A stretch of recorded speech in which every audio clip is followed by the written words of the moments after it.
Et on poursuit ça avec mon review de NXT No Mercy. On avait quand même une belle petite carte de 6 matchs, pas trop long. Et contrairement au dernier pay-per-view qui était Heatwave, Heatwave c'était pas pire et tout, mais il était très bon. J'ai bien aimé, moi, No Mercy. Meilleur au niveau de la que lutte. le dernier? Écoute, Heatwave, j'avais aussi aimé ça. Je dirais oui. Je pense que j'ai un petit peu plus apprécié. Il y a des matchs un peu pour tous les goûts, mais il y a beaucoup de luttes, mettons, plus sportives, là, avec des mouvements. Et j'ai particulièrement apprécié 2 matchs qui étaient dans ce style-là. Et pour les autres, on dirait qu'il y avait... J'ai préféré, en fait, No Mercy à Bash in Berlin. Donc, j'ai trouvé le roster d'NXT un peu plus... un peu meilleur. Est-ce qu'on fait un retour dans le passé? On se retrouve en 2018 où NXT était un produit d'1 heure sur le channel une fois par semaine et les pay-per-view qui étaient, je pense, 4 fois par année étaient vraiment supérieurs à ce qui se faisait quand c'était là. Quand NXT était la meilleure lutte qui existait à la télé américaine dans ce temps-là, là, ou en tout cas, un produit américain, là. Est-ce qu'on retourne un peu vers ça? Est-ce que c'est le feel que t'as quand t'écoutes NXT? Il manque le star power qu'il y avait à l'époque des takeovers. OK. Il y en a ici et là, mais tu sens quand même que les gens sont pas mal comme on appelle green ou qui sont très débutants un peu. Ouais, c'est pas du monde qui sort des indies qui ont déjà 10 ans d'expérience qui arrivent à NXT, qui apprennent la télé, mais qui ont déjà fait des main events à New Japan. C'est pas nécessairement ça comme c'était avec Finn Balor, Nakamura, tout ça. Il manque ce côté-là, mais j'ai l'impression quand même que certains, au niveau athlétique, ça pratique, ça se donne et ça se ressent aussi dans les matchs. Peut-être du côté de la WWE, on a peut-être un petit peu moins de temps de pratiquer des fois certains trucs, surtout avec les gens qui ont moins d'expérience. On parlait de Jade Cargill justement. Là, exact, Jade Cargill, je pense que ça serait vraiment bénéfique parce qu'elle pourrait vraiment pratiquer plus en profondeur ces matchs. Elle serait une star là, en bas là, elle shinerait. Là. Elle pourrait aller colisser le voler à Roxanne Perez. Roxanne Perez pourrait monter facilement. Lâche Roxanne. Mais pour donner l'occasion à Roxanne de monter, c'est ça que je veux dire là. Mais en tout cas, cette carte-là, je vous la conseille quand même, particulièrement NXT Tag Team Championship, c'était Chase U qui était c'est comme un grand clap, avec là, dans ce cas-ci c'était Andrew Chase et Ridge Holland, anciennement d'en haut, là, anciennement oui, là, lui qui blesse tout le monde. Et Sheamus, exact. Contre Nathan Fraser et Axiom. Nathan Fraser, j'aime ça parce qu'au courant de l'année, moi, il me faisait peur au début, Nathan Fraser. Là, il est meilleur. Je le trouve de plus en plus bon dans ses flips. Il arrive plus de manière sécuritaire, moins proche d'avoir des commotions cérébrales. Mais je vois vraiment la progression. Sauf erreur, ils ont lutté un contre l'autre aussi au dernier pay-per-view, non? Oui, exactement. Et il y a eu un changement de ceinture. Fait que là, c'était comme le match revanche, on veut, pour la même ceinture. Parce que ça finit un shit show du côté... En tout cas, je te laisse finir. Mais c'était un excellent match. Ce match-là était très bon au niveau du rythme du match, au niveau de la lutte en tant que telle. Excellente chimie entre les deux équipes, là, vraiment. Ben oui, ils se connaissent bien. C'était super le fun à regarder. Si vous avez juste un match à regarder, je pense que c'est celui-là, je vais vous conseiller. En tout cas, il y en a 2 qui méritent vraiment. C'est pas très long, à peu près un petit peu moins de 14 minutes. Et c'est vraiment un feu roulant. Et on finit avec aussi, un peu surprenamment, on redonne les ceintures à Nathan Fraser et Axiom. Sur le coup, un peu surpris parce que je pensais que Chase U y allait avec un peu le momentum qu'il y avait. Mais quand on sait qu'est-ce qui se passe après le match, on comprend pourquoi ils ont fait ça. Et ça se finit avec un super beau finisher qui est une espèce de Axiom qui fait un Spanish Fly d'un bord et Fraser qui vient faire un Phoenix Splash de l'autre côté sur la même personne. Nice. Pendant ce temps-là, juste avant, on a pitché Ridge en dehors avec un saut vers l'extérieur. Fait que super bien fait pour la fin du match. C'est super le fun à regarder. Et à la fin du match, on a un turn de Ridge Holland qui décide qu'il ne veut plus aller à l'université. Il est tanné, c'est trop long l'université. Je vais aller faire mon DEP en mécanique à la place. Je respecte ça. Il décide de péter tout le monde dans Chase U. Au grand désarroi de toute l'équipe et de Mademoiselle qui s'est pas fait frapper, mais que tout de même qui accompagnait l'équipe. Fait que, probablement qu'on s'en va vers une rivalité entre eux, mais Ridge Holland, il y avait une petite intensité. Il me faisait un tantinet penser à Brock Lesnar dans son intensité.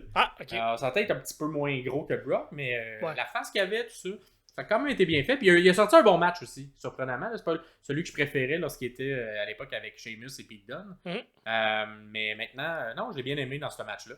Fait que ça se termine un bon match. Ensuite, deuxième match de la soirée. Mon deuxième match préféré de la soirée, c'était Wesley contre Zachary Wentz, l'ancien des... il est encore, je pense, dans les Rugrats.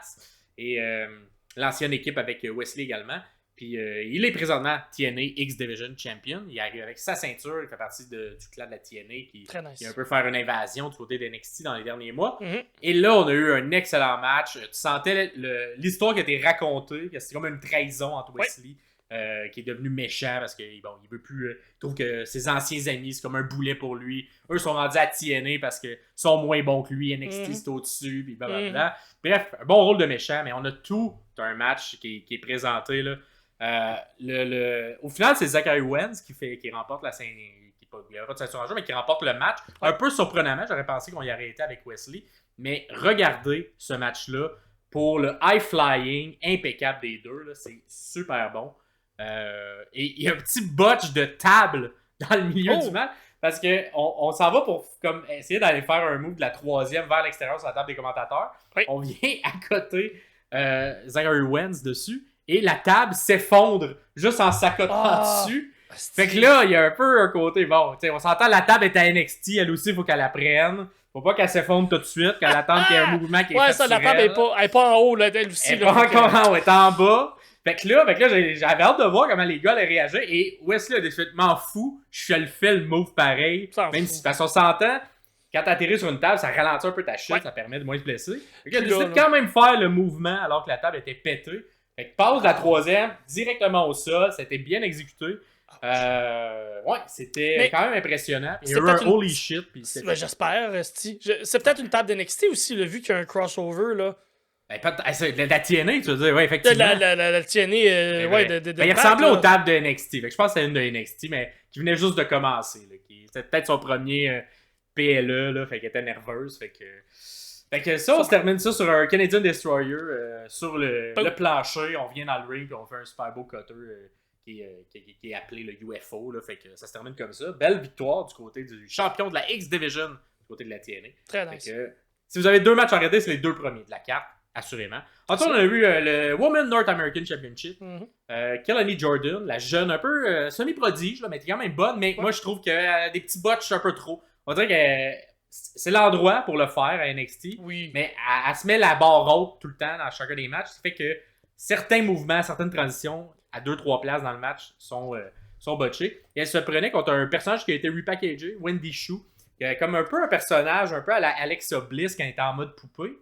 C'est elle qui est en pyjama tout le temps, là? Ouais, maintenant, mais là, elle est rendue plus dark. Fait qu'en pyjama, mais maintenant plus dark. Ok. Fait que en tout cas, tu sais, quand t'es en bas, t'essaies de te faire, quand tu fais des personnages, t'essaies de voir comment je vais faire pour monter avec ces personnages-là. Ouais. Avec le côté de la Wyatt, qui a un peu ce tour-là en ce moment, et probablement, éventuellement, le retour d'Alexa Bliss, j'ai l'impression que on se démarque pas assez du côté de Wendy Choo. Fait que ça, c'est comme le commentaire que je vais te donner. Peut-être qu'elle aurait dû trouver un personnage un petit peu différent. Parce que c'est très poupé. C'est super beau le maquillage. Elle l'a bien, là, le côté un peu glauque, dark. Mais elle pourrait pas aller se coller à cette gimmick-là qui est déjà là en haut.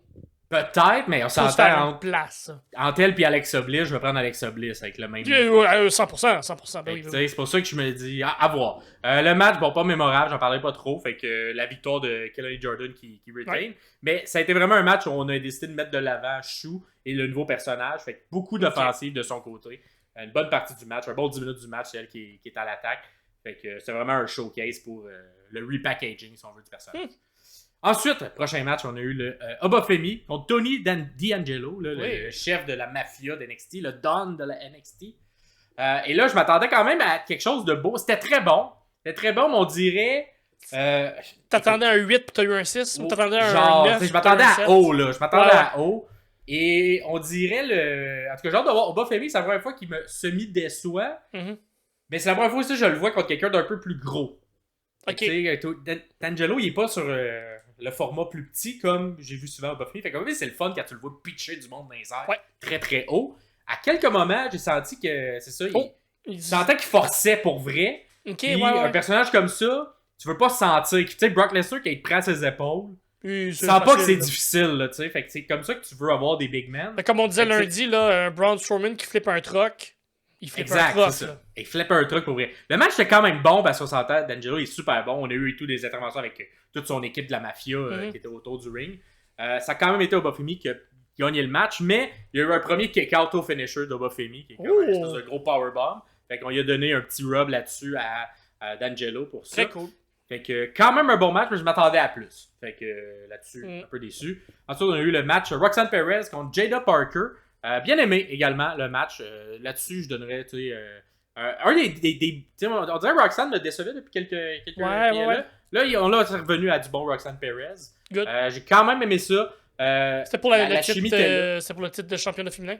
Exactement, le titre de championne féminine de NXT. Un bon back and forth, puis ça a permis aussi de Jada Parker, que j'ai appris à connaître, parce que je ne suis pas le produit de NXT, mais je suis sûr que c'est les PLA, qui est une ancienne joueuse de soccer, je pense qu'elle a quand même été relativement haut. Fait que, le moveset est intéressant, le style est intéressant, et même Perez qui a comme un peu parodié son moveset à un moment donné, parodie également les mouvements. Fait que bien aimé ça a quand même été un excellent match, mais c'est Roxanne, la prodige qui gagne avec le Pop Rocks. 2 Pop Rocks, un sur la barricade à l'extérieur qui a quand même bien rentré. On ramène dans le ring, on en fait un deuxième et elle l'emporte par pinfall. Et finalement, le main event, on avait Aiden Page contre Joe Hendry et avec Trick Williams comme arbitre spécial, parce que Trick Williams il est un peu parti de tout ça, parce que Aiden Page, il voulait pas donner de chance à Joe Hendry, parce qu'il est la TNA. Lui, il veut juste laisser le brand de NXT au top. On s'entend de la manière qu'il a gagné également. Il joue un peu, il a un peu un personnage à la Christian. Okay. Je trouve que c'est comme un jeune Christian en devenir, là, Ethan Page dans le style qu'il a. Parce qu'il est très arrogant, mais son personnage, il peut se faire battre là, dans l'intérieur du ring. Fait que là, Trick Williams a permis d'avoir la victoire de Joe Hendry pour être aspirant au titre. Et on l'a nommé arbitre parce que Ethan Page frappait tous les arbitres parce qu'il voulait jamais que Joe Hendry gagne. Fait qu'il sortait les arbitres. Fait que tous les arbitres voulaient plus faire les matchs de Joe Hendry. Fait que c'est Trick Williams qui a pris le rôle de l'arbitre. Bel job d'arbitre spécial de Trick Williams. Ça a bien été. Le match également, il était officiel. Tu sais, Joe Hendry, je l'avais vu à TNA lorsqu'il était venu à Montréal. J'avais été un petit peu déçu. Là, il était meilleur. J'ai vraiment les angles de caméra, c'est très important avec Joe Hendry. Là. Fait qu'il y a du bon côté du mouvement. Puis j'ai l'impression qu'il fit vraiment bien dans le moule WWE. Plutôt que dans un moule TNA ou même dans un moule All Elite Wrestling. Je pense pas que ça serait le bon endroit pour lui. Mais WWE, ça fonctionne. Il prend son temps. Chaque mouvement, ça a de l'impact, tout ça. C'était vraiment très bon pour ce match-là. Et à la fin de match, on frappe des arbitres, tout ça. Même Trick Williams est un peu tassé. Décide de revenir empêcher la nouvelle arbitre parce qu'il est comme c'est moi l'arbitre, c'est moi qui va faire le compte. Fait que coupe un peu l'herbe sur le pied à Ethan Page qui allait gagner sur ce compte-là, mais ça le dérange pas. Il continue à faire son attaque sur Joe Hendry et remporte au grand désarroi quand même de Trick Williams qui est comme forcé de faire le 1-2-3 pour le pin. Fait que Joe Hendry ne sera pas le premier champion NXT qui ne fait pas partie du brand NXT. Ça aurait peut-être été celui qui a passé le plus proche, qui avait le plus de momentum pour se rendre à ça. Un match quand même bien, mais j'ai surtout apprécié, moi, dans ce match-là, Ethan Page, qui est vraiment meilleur à NXT qu'il était à l'All Elite Wrestling. Il fit dans un style... il fit dans ce style-là. Il comprend... Face, il est bon. Il y a des bonnes mimiques, il y a des bons... Il est bon acteur, vraiment, là, Ethan Page. Fait que, quand il y a des close-ups sur il comprend pas quelque chose et il est fâché, ça a plus d'impact que dans un feu roulant comme on a à la All Elite Wrestling. Fait que quand même un bon match. Puis c'est ça, par la suite, on s'entend la rivalité entre Trick Williams et Ethan Page risque de se poursuivre parce que des petits teases entre les deux après le match. Puis Ego, il est comme yes sir, tu m'as fait gagner. Ah ouais, soulève mon bras. Ça se termine comme ça. Mais Pete Dunne vient attaquer Trick Williams après le match. Fait que là, on construit les prochains NXT. Fait que Pete Dunne fait un petit retour en arrière. Très cool. En bas dans le match. Moi, de mon côté, si j'avais des étoiles à donner, je donnerais Axiom et Nathan Fraser. J'ai trouvé vraiment très bon. Ethan Page également, ainsi que le duo Wentz et Wesley dans leur match. Ça serait mes 3 étoiles. Très cool. Perez, c'était correct, mais on dirait Perez, je l'ai vraiment sur un piédestal. Fait qu'il faut vraiment qu'elle me sorte de quoi que je fasse wow. Puis on dirait que je le vois pas encore. Elle a peut-être désappris certaines choses, puis elle est en train de réapprendre comment le travailler. J'ai l'impression qu'elle est juste avec beaucoup de filles qui commencent, donc elle peut pas tout sortir les codes qu'elle a à son arc. J'ai l'impression que si on l'avait matché comme on a fait avec Stratton et Becky Lynch il y a un an ou deux, ça aurait pu faire sortir, ça pourrait faire sortir, on descend une Bayley en bas, exact, une feud Bayley-Perez, ça pourrait être Chris excellent. Exact, j'ai l'impression qu'on est un petit peu plus tantinet limité. Puis à la fin également de Roxanne Perez, il y a Julia qui est arrivée. Oui, à NXT. enfin! Fait quand même un gros ça, pop par exemple. là-dessus. Julia Perez, là, tu veux des bonnes lutteuses? Tabarnak. Ça doit voir ça. Ben, c'est les deux, c'est ça, deux très jeunes et très bonnes. Mais Julia qui sort du dojo où étaient Maria May et Toni Storm, ça sort du produit là, New Japan. Fait que Stardom plutôt, ben tu vois, la lutte japonaise. Fait que, ouh là là. Fait que petit face-à-face enfin, à la fin du match d'après moi, ça va se rendre jusqu'au prochain PLE de NXT. Fait que, très nice. À suivre. Fait que ça ressemble à ça. Merci. Fait que si vous avez écouté NXT, dites-nous dans les commentaires comment vous avez trouvé ça. Moi, j'ai quand même trouvé bon. J'ai bien apprécié la lutte en général. Fait que, puis les 2 premiers matchs, c'est vraiment de la lutte, de la bonne lutte sportive, du gros high-flying, du gros hit. Fait que c'est très le fun.